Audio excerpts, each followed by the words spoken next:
Je vous remercie vraiment mille fois de votre bon accueil. Tout d'abord pour les personnes que je trouve ou que je retrouve à l'université d'Aix-en-Provence.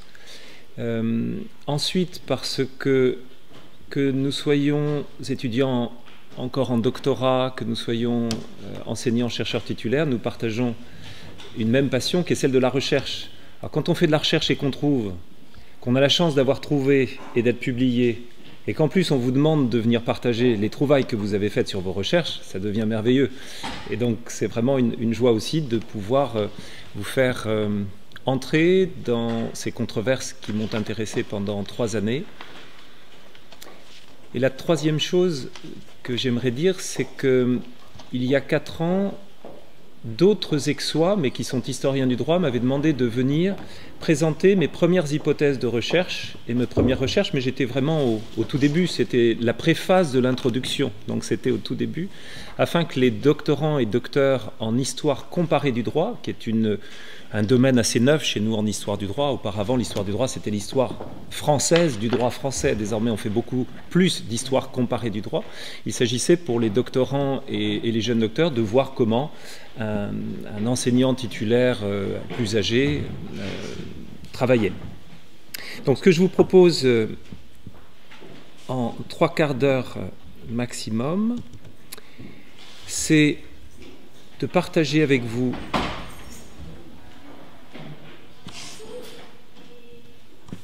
mon itinéraire de recherche, ensuite un exemple, une illustration d'une de ces controverses qui m'ont passionné, et puis pour terminer, les conclusions auxquelles j'aboutis. On n'entend pas apparemment. Donc je résume le chapitre précédent, qui n'était en fait que des remerciements, parce que j'expliquais qu'il y a 4 ans, j'étais venu à Aix-en-Provence pour présenter aux doctorants et docteurs en histoire du droit, donc dans le centre des historiens du droit et des idées politiques d'Aix-en-Provence, mes premières hypothèses et ma méthode de travail. Et ce que je vous propose, puisque vous me faites le plaisir, l'honneur de m'inviter, c'est de commencer par cet itinéraire entre le moment où j'ai eu ces premières hypothèses, ce travail, et puis le travail fini, si vous voulez. Ensuite, je prendrai un exemple de ces controverses anglo-américaines autour de la codification et du common law, et puis je terminerai par quelques-unes des conclusions auxquelles je suis arrivé, le tout devant tenir en suffisamment de temps pour que Aurélie puisse animer ensuite les débats, les questions. Je suis historien du droit, et en tant qu'historien du droit, je suis juriste, mais également historien. Et l'histoire du droit s'est ouverte depuis maintenant une dizaine d'années à l'histoire comparée du droit. Auparavant, on faisait de l'histoire du droit français et de l'histoire française du droit français. Désormais, on compare beaucoup plus facilement avec les systèmes étrangers, notamment parce que des réseaux internationaux se sont montés. Et mon travail pendant une dizaine d'années a été d'essayer de comprendre comment dans le monde, alors que nous n'en avions pas forcément, nous, juristes français, conscience, de très très nombreux praticiens universitaires d'Amérique latine, de Québec, de Louisiane, d'Europe, d'Asie, d'Océanie, d'Afrique réclament du droit français. Mon ambition, si on peut dire cela, était de comprendre comment le droit français s'était constitué en modèle juridique français, parfois complètement déconnecté de la réalité du droit français tel qu'il était. Un exemple parmi d'autres, le Code civil belge, jusqu'à la grande refonte du droit civil belge des toutes dernières années, contenait encore des termes que nous avions, nous, abandonnés dans les réformes du Code civil français, dans lesquels l'empereur Napoléon était mentionné, ou bien les myriamètres que nous avions complètement abandonnés. Voilà, donc ça a été le début de mes recherches. Et au cours de ces recherches-là, je me suis aperçu qu'il y avait un point aveugle qui était le Royaume-Uni, les États-Unis. Qu'est-ce que les Américains, qu'est-ce que les Britanniques ont dit au début du XVIIIe siècle du Code civil français, du Code de Napoléon 1804, du Code de procédure, du Code de commerce, du Code pénal ou du Code d'instruction criminelle. Et à chaque fois que j'interrogeais des collègues britanniques ou américains qui n'étaient visiblement pas très très au courant, ils disaient « Oh, ça n'a pas tellement intéressé nos ancêtres. Pourquoi ? Parce que c'était Napoléon, et que Napoléon, c'était vraiment pas leur kiff, quoi. » Donc l'idée qu'il n'y avait rien à voir. Alors j'ai quand même lancé un doctorat sur le sujet, et qui s'est aperçu qu'en réalité, Napoléon était très très présent, d'autant plus présent qu'il perd à Waterloo, que définitivement on est débarrassé de lui. Et donc désormais, au Royaume-Uni, on s'intéresse véritablement à la codification comme un système dont on pourrait éventuellement s'inspirer pour pouvoir réformer notamment le droit pénal. Et donc ce doctorant, qui est devenu maître de conférence maintenant, a travaillé sur la codification pénale au Royaume-Uni, sur la base de ce que des juristes britanniques comme Jeremy Bentham, pour ceux qui connaissent Bentham, ont pu dire, mais également sur la base du modèle français. Et puis restait le problème américain. Donc j'ai décidé de reprendre ces controverses, ce champ de recherche, et d'aller voir aux États-Unis et au Royaume-Uni comment les choses avaient fonctionné. Alors, ce n'est pas du tout chronologique, mais dans un premier temps, je me suis intéressé au Royaume-Uni, puisque j'avais un doctorant qui avait travaillé sur le droit pénal. Je suis allé m'intéresser un peu à la codification civile, et je me suis aperçu que c'est en 1826, très précisément, qu'une controverse violente, extrêmement violente, va naître au Royaume-Uni autour de la codification, en général du common law, donc du droit commun, que l'on trouve dans ces milliers, ces dizaines de milliers, ces centaines de milliers de cases, parce que vous avez un attorney qui s'appelle James Humphreys, qui publie un ouvrage dans lequel il dit, voilà, nous devons désormais suivre le train de l'histoire. À l'époque, c'est England, would it miss the boat? Est-ce que l'Angleterre va rater le bateau de l'histoire? Nous devons codifier. Et moi, ce que je vous propose, parce que je sais qu'il y a un grave problème en matière de droit des biens, c'est de vous proposer un code, un projet de code en matière de droit des biens. Et donc, il publie son ouvrage avec d'abord toute une justification de la codification à la française. Il cite nommément Napoléon comme un grand devancier. Puis dans un deuxième temps, il propose un projet de code avec des articles, des titres, des chapitres, des articles pour codifier le droit des biens au Royaume-Uni. Et immédiatement, c'est un embrasement au Royaume-Uni où, pour ou contre le projet de Humphreys, des praticiens, quelques universitaires vont animer une controverse extrêmement virulente, extrêmement violente, en faveur ou en défaveur de la codification, en faveur ou en défaveur de la préservation, du respect de la nature profonde du common law. Ensuite, je suis allé voir un peu aux États-Unis, et là, aux États-Unis, il y avait des travaux qui avaient été faits dans les années 80, mais qui n'intéressaient plus personne aux États-Unis, à propos de la grande controverse sur la codification qui naît en 1824. En décembre 1823, vous avez un avocat d'origine irlandaise, très anti-britannique, qui s'appelle William Simpson, et qui fait un très long discours où il massacre le common law.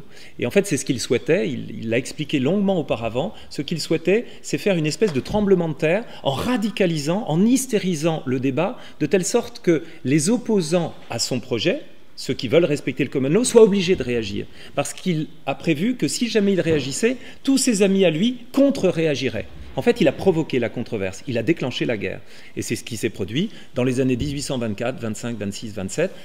La controverse aux États-Unis devient extrêmement violente, mais avec quelque chose de très particulier, c'est qu'elle ne s'appuie pas sur un projet précis, comme au Royaume-Uni, qui concernait le droit des biens, mais simplement sur le principe même de la codification, si ce n'est que pour les Américains, il y a un des États qui a son propre code, c'est la Louisiane, parce que la Louisiane n'est pas un territoire anciennement colonie anglaise, c'est un ancien territoire, colonie espagnole et colonie française. Et le dernier acte du préfet Lossa, qui a quitté la Louisiane en 1803, c'est de promulguer le Code civil français. C'est le premier territoire dans lequel le Code civil a été appliqué, avant même la France métropolitaine de l'époque, si vous voulez.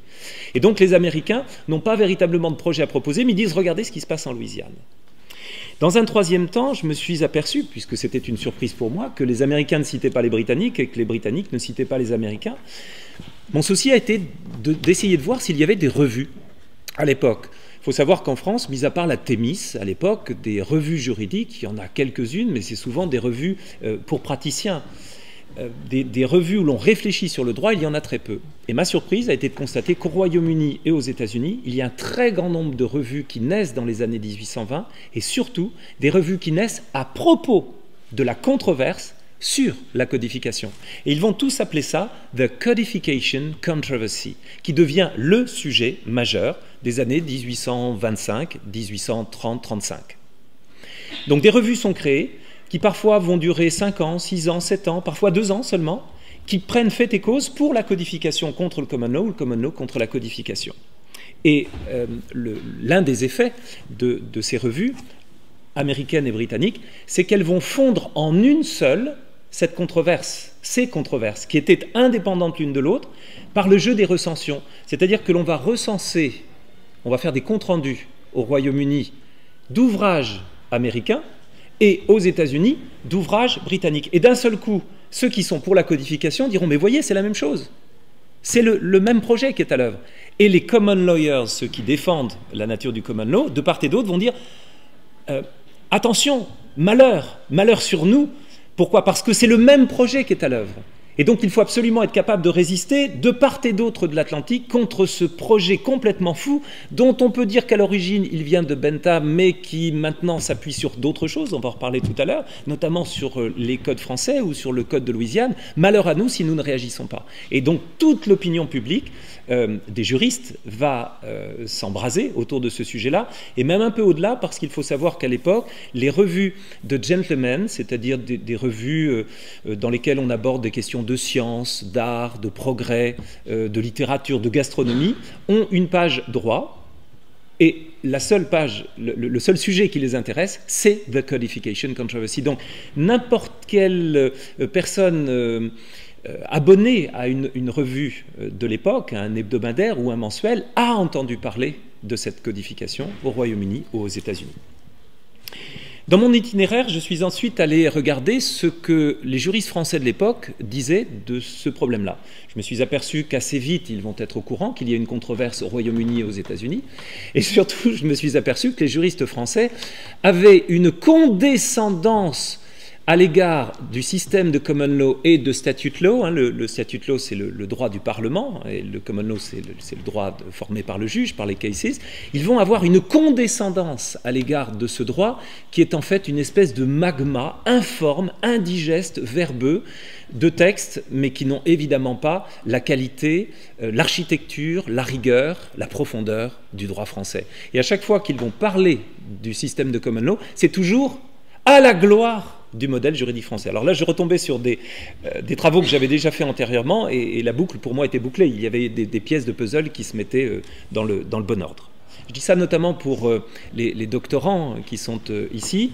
J'ai formulé mon hypothèse majeure. Au début, mon hypothèse, celle que j'avais présentée à Aix-en-Provence, c'était: je pense que je vais découvrir aux États-Unis et au Royaume-Uni que les codes français n'ont pas été ignorés. C'était mon hypothèse de départ. En fait, mon hypothèse, elle a dépassé l'hypothèse de départ. Je me suis aperçu qu'en réalité, cette controverse, cette gigantesque controverse, avait marqué une opposition de plus en plus grande entre deux camps qui défendaient l'un le système de codification par opposition au système de common law, et dans l'autre sens, les common lawyers vont défendre le common law par opposition au système de droit codifié. Non pas dans leur différence, mais dans leur opposition.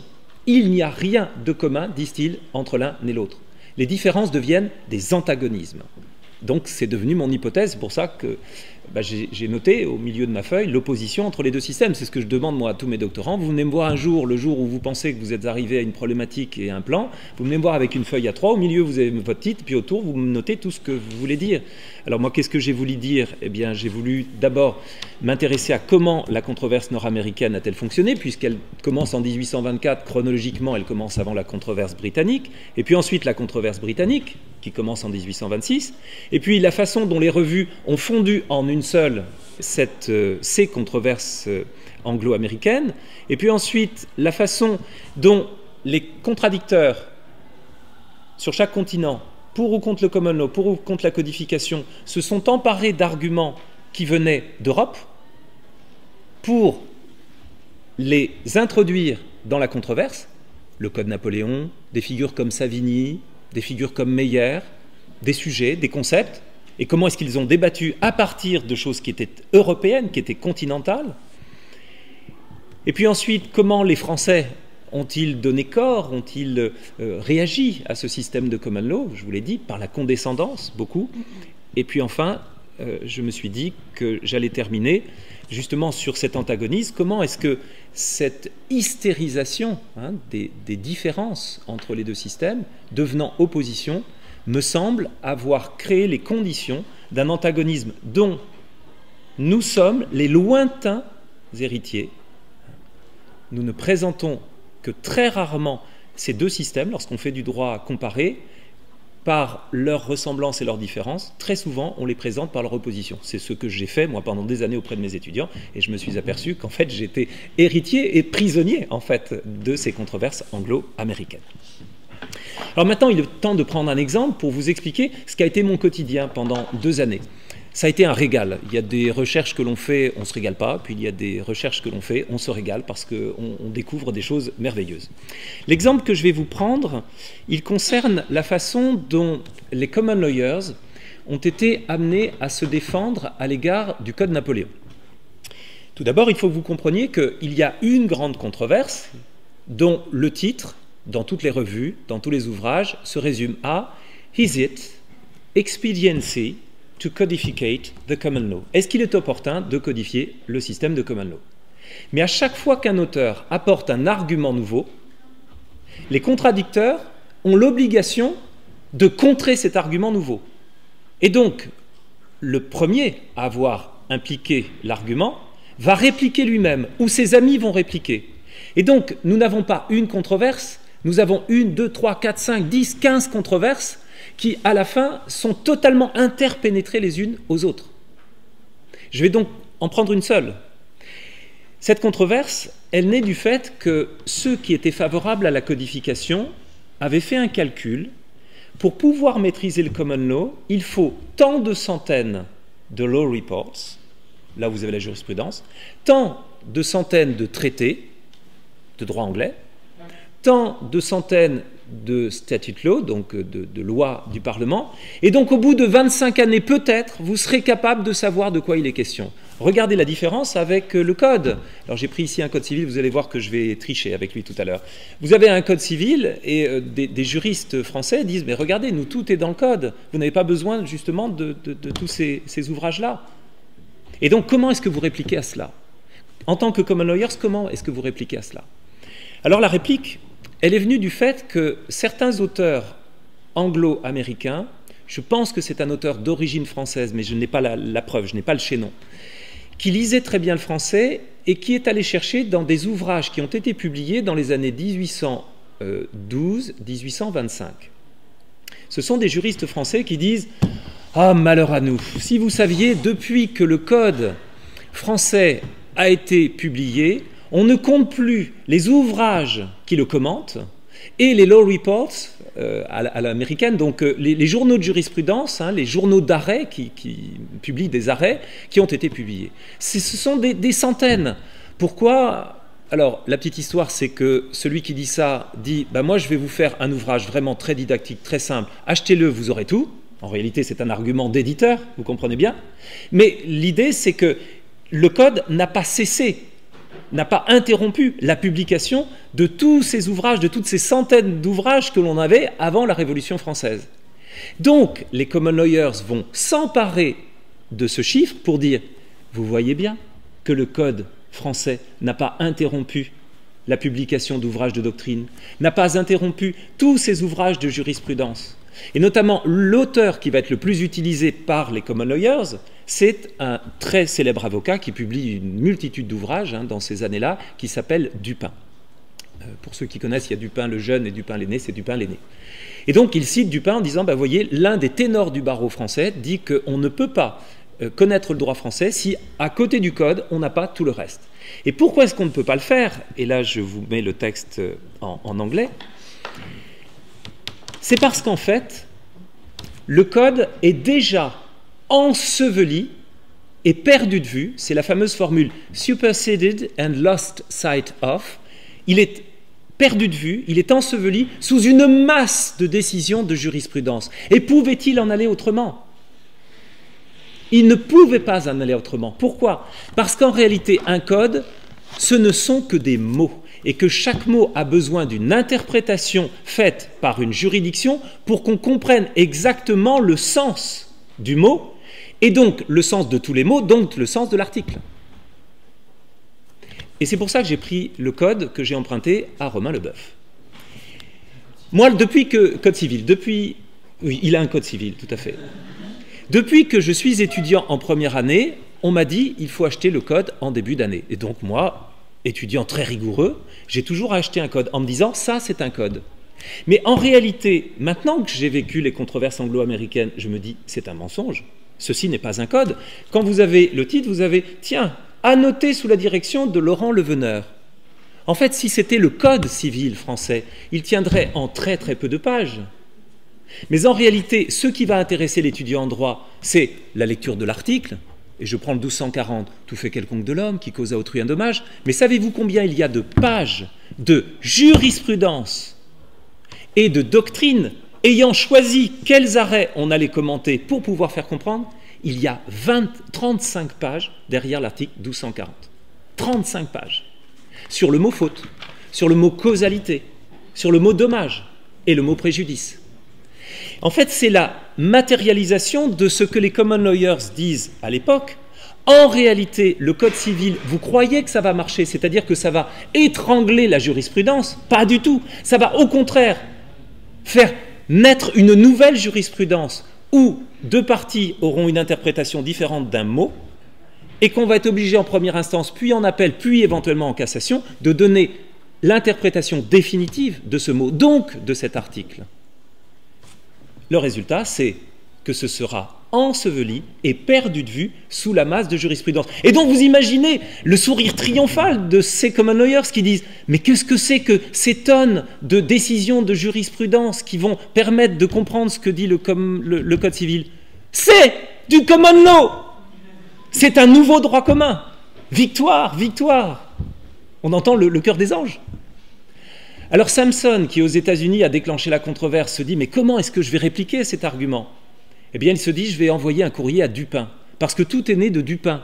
Le fameux Dupin qui a dit « Vous savez, on a tellement d'arrêts qu'en France, on s'en sort pas. » Alors vous avez ici le courrier de Dupin à Samson, qui en 1826 répond à Samson « Il n'est pas vrai, monsieur. » Il n'est pas vrai que la jurisprudence des arrêts ait prévalu en rien sur le texte de nos codes, ni que nous soyons menacés en aucune manière, même dans le lointain, de voir la lettre de nos lois disparaître sous le fait des interprétations. C'est la traduction française de « disparaître enseveli ».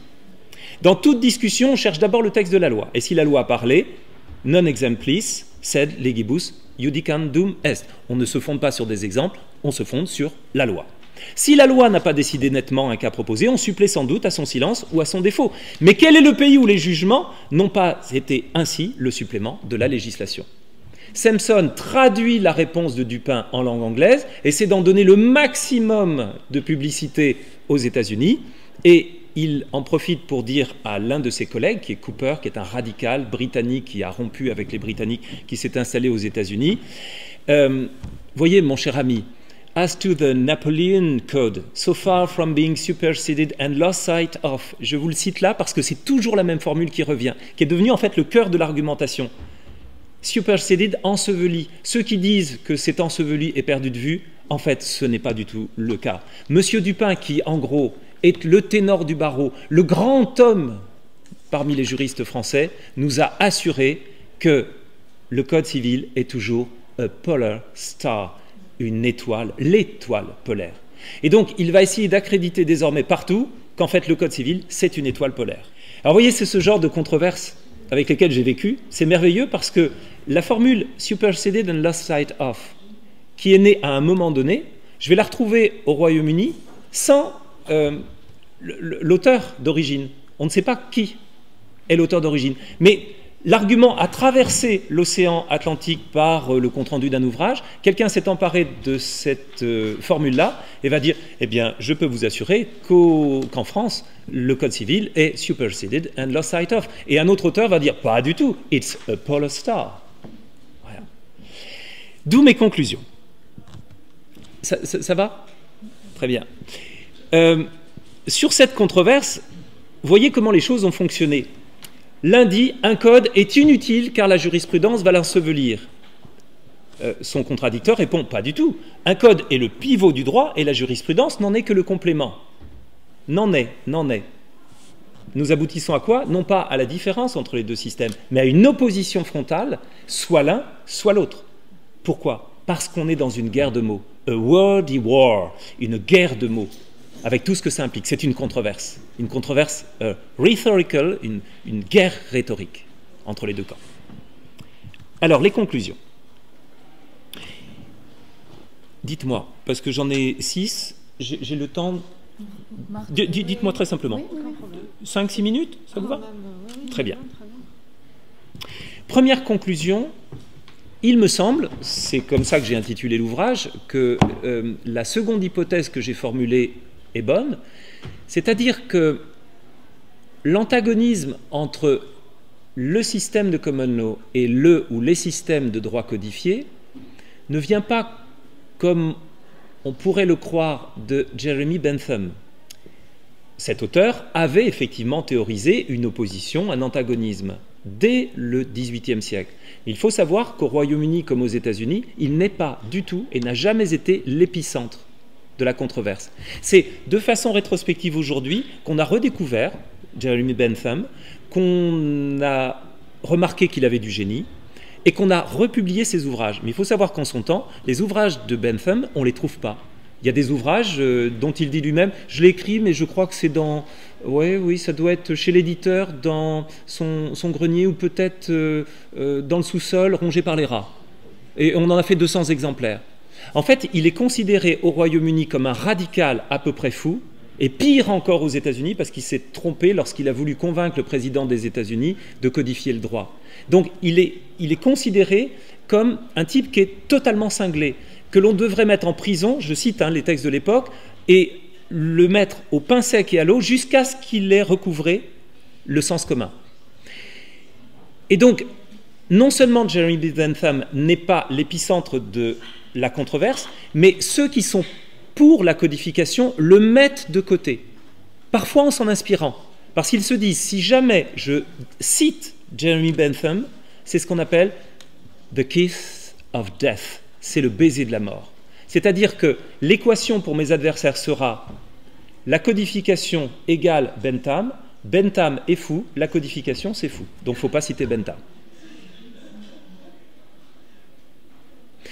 En revanche, ce qui est vrai, c'est qu'à compter du moment où les common lawyers, qui, face aux attaques de Bentham, avaient intérêt à dire « surtout ne répliquons pas, ne répondons pas, tout le monde le prend pour un fou », à compter du moment où il y a cet embrasement de controverses, avec des gens sensés, des gens qui ont réussi à mobiliser l'opinion publique, donc des électeurs, donc des exécutifs et des législatifs dans la Caroline du Sud, ou l'État de New York, ou évidemment en Louisiane, ou à Westminster, au Royaume-Uni, à compter du moment où les parlements se sont engagés sur des projets de recherche, là, on ne peut plus rester silencieux. Il faut absolument répliquer. Et donc, les common lawyers sont obligés de répondre pied à pied et à chaque fois d'opposer des arguments aux arguments de leurs contradicteurs, c'est-à-dire ceux qui sont pour la codification.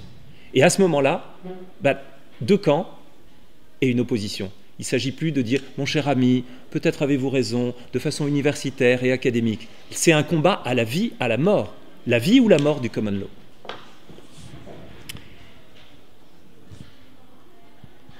Deuxième conclusion, cet antagonisme a été amplifié du fait de la controverse. Une chose qui m'a beaucoup intéressé, c'est pour tous ces contradicteurs, qu'est-ce que c'est que controversy? Ça veut dire quoi, controversy, pour eux? En fait, dans les revues de l'époque, dans les manuels, dans les traités de l'époque, l'anti-controversy renvoie toujours à un case, c'est-à-dire à une affaire qui a été jugée devant un tribunal. Et donc pour eux, a controversy comme celle-ci, c'est vous avez des avocats pour la codification, des avocats pour le common law, qui doivent convaincre le jury c'est l'opinion publique, et si on pouvait avoir un juge qui était un peu partial en notre faveur, donc tantôt le juge, ça va être Dupin, on va essayer de faire de Dupin, le grand avocat français, l'arbitre, le juge de cette querelle. Le but, c'est de convaincre l'opinion publique par les revues, notamment les gentlemen reviews, vous savez, où il ne s'agit pas de juristes, mais de gens qui vont être des électeurs. Et donc, cette controverse, elle est à l'image d'une controverse où, au Royaume-Uni, aux États-Unis, vous le savez tous, chaque témoin, chaque expert et donc chaque argument avancé fait l'objet d'un cross-examination, d'un contre-interrogatoire, qui hystérise forcément le débat, parce que le but pour l'avocat adverse est de décrédibiliser l'expert ou l'avocat, que l'argument qu'il a utilisé n'ait pas d'impact, n'ait pas d'effet sur le jury. Eh bien, on est dans la même logique, une logique qui va hystériser, qui va radicaliser, qui va extrémiser, si vous voulez, l'opposition entre deux systèmes qui ont des différences, mais qui ne sont pas par nature en opposition. Troisième conclusion, l'antagonisme a cristallisé deux modèles juridiques. Alors, nous utilisons tous des modèles juridiques. Ça, c'est le prochain livre sur lequel je suis en train de travailler, parce que ça fait maintenant 15 ans que je travaille sur les modèles juridiques. Pour les sciences, un modèle juridique, c'est une représentation simplifiée de la réalité, ramenée à quelques critères déterminants, quelques traits dominants, qui va servir d'outil. Ici, clairement, on va décider, dans cette controverse, pour faire comprendre de quoi il s'agit à des gens qui n'y connaissent rien, écoutez, c'est très simple. D'un côté et de l'autre, vous avez deux systèmes totalement concurrents, rival systems, ou des systèmes opposite systems, des systèmes opposés, dans lesquels vous avez d'un côté le code, de l'autre côté les cases. Vous voyez, premier critère déterminant. La source du droit, d'un côté, c'est essentiellement le législateur qui s'appuie sur une cour de cassation qui va casser tous les juges qui ne respectent pas la lettre de la loi. Alors que de l'autre côté, on a une très grande confiance à l'égard du juge qui est une source de la loi parmi d'autres sources de la loi. Et puis, troisième critère très souvent invoqué, vous avez d'un côté une logique, un raisonnement juridique déductif où l'on part de la loi qu'on applique aux faits pour arriver à une conclusion, c'est le fameux syllogisme, alors que de l'autre côté, on va partir des cases, on va extraire les meilleurs cases, ceux qui sont favorables à notre thèse, donc on utilise une logique inductive pour remonter éventuellement vers une règle ou un principe. Et donc, clairement, nous sommes les héritiers de ces deux modèles juridiques qui sont eux-mêmes nés du fait qu'il y a des différences, c'est objectif, il y a des différences entre les deux systèmes, mais qui ont été radicalisés du fait de ces controverses. 4. Là, je m'adresse notamment aux doctorants. On ne peut comprendre cette controverse sans l'interdiscursivité. Ce qu'on appelle l'interdiscursivité, c'est une méthode utilisée par les spécialistes du langage, méthode qui nous permet de constater qu'on ne peut pas commenter, comprendre un discours à un moment donné sans le mettre en relation avec tous les discours qui ont précédé, tous les discours qui sont parallèles, et même, ça c'est très éclairant je trouve, les discours qui viendront après. Parce que celui qui écrit un discours, notamment dans une controverse, il anticipe déjà ce que d'autres pourront lui dire par la suite pour essayer de verrouiller telle ou telle chose. C'est ce qu'ils appellent l'interdiscursivité. N'essayez pas de comprendre un discours, de commenter un arrêt ou de commenter un passage de doctrine sans avoir sous la main fait le travail de recension de tous les discours antérieurs, parallèles et postérieurs. Et effectivement, je vous l'ai montré avec Superseded and Lost Sight of, vous avez une formule qui est extraite d'un petit journal, le journal de Mercury de Charleston, et qui, d'un seul coup, devient la clé de voûte de toute une argumentation qu'on va retrouver au Royaume-Uni sans savoir d'où ça vient, y compris en France par une traduction. Cinquième conclusion, la codification à la française a échoué, aussi bien au Royaume-Uni qu'aux États-Unis. Je prends un exemple personnel. Lorsque j'étais allé présenter une partie de ces recherches à Houston, j'étais allé au tribunal, parce que chaque fois que je vais à l'étranger, je prends une demi-journée pour aller au tribunal. Et Houston, c'était merveilleux parce que le magistrat, la magistrate qui était là, c'était son dernier jour. Elle partait en retraite le soir même. Et donc, c'était une histoire dans laquelle je n'entre pas, mais l'avocat de la défense, avec lequel je discute à la pause, me dit « Mais allez la voir, elle m'a formée, c'est une femme super, en plus ce soir, elle part en retraite. » Et donc, pendant que le jury était en train de délibérer pour savoir si le type allait être mis en prison ou pas, elle s'est mise à discuter. Et en fait, elle m'a expliqué que toute la codification que l'on avait, y compris d'ailleurs au Texas, il y a un code pénal, est une codification, disait-elle, sans la codification. C'est-à-dire pas la codification telle que vous la concevez, vous, à la française, avec codification et cassation. La codification à la française, c'est toujours appuyé sur la cassation à la française. C'est une codification qui permet régulièrement de remettre les compteurs à zéro en fonction de l'évolution du common law. Donc cette codification à la française, sur la base de la cassation, elle a échoué. Mais en revanche, et c'est la dernière conclusion, d'autres formes de codification ont parfaitement fonctionné, aussi bien au Royaume-Uni qu'aux États-Unis. Eux utilisent le terme de code, mais il faut être capable de savoir de quoi on parle. De temps en temps, il est question de consolidation ou de codification précise à un moment donné, etc. Il y a beaucoup de formules, mais qui pour nous, évidemment juristes européens, continentaux, et notamment français, doivent être déjoués pour savoir si l'on parle de la même chose. Je vous remercie infiniment pour votre attention. Merci.